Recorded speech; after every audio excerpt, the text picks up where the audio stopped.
Yesterday, Beichuan, my hometown, was hit by heavy rain and flash floods.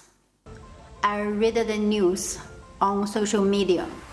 From the pictures and videos, the floods looked very serious.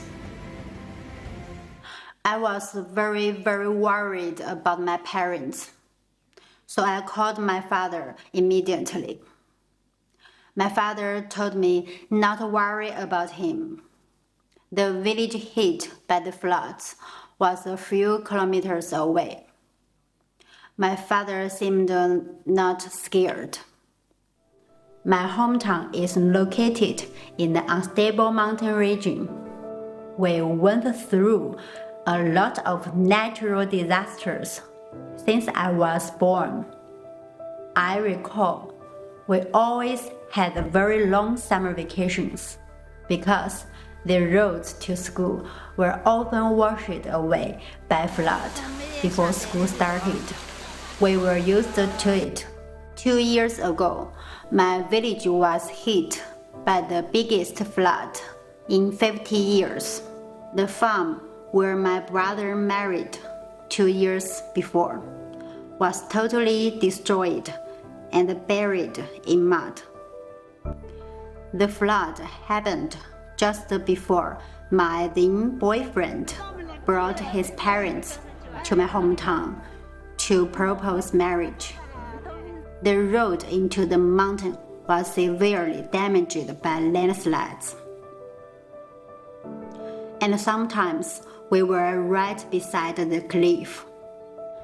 My mother-in-law was so scared and kept saying, "It is so dangerous, it is so dangerous."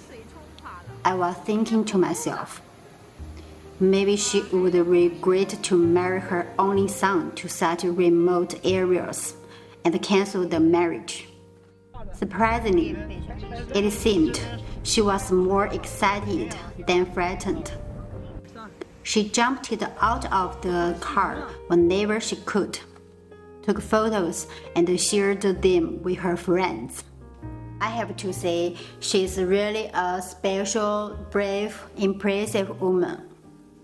In the end, of course, she happily married her son to me.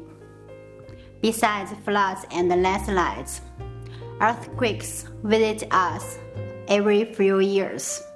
Many people know that I survived the devastating earthquake in 2008.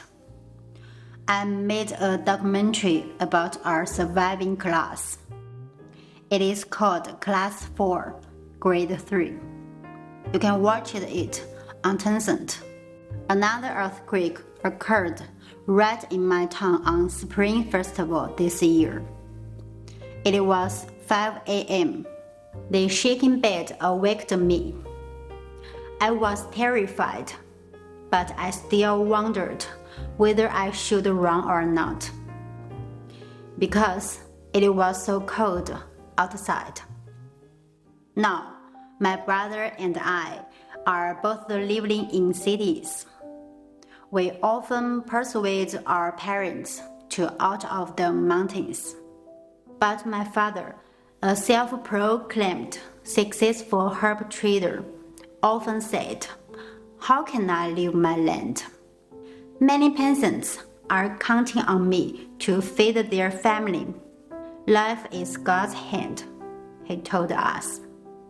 People in Beichuan have been through so many difficulties, but we are always very optimistic, such as my father. So this time, I believe they will get through this difficult time and become stronger. God bless my hometown.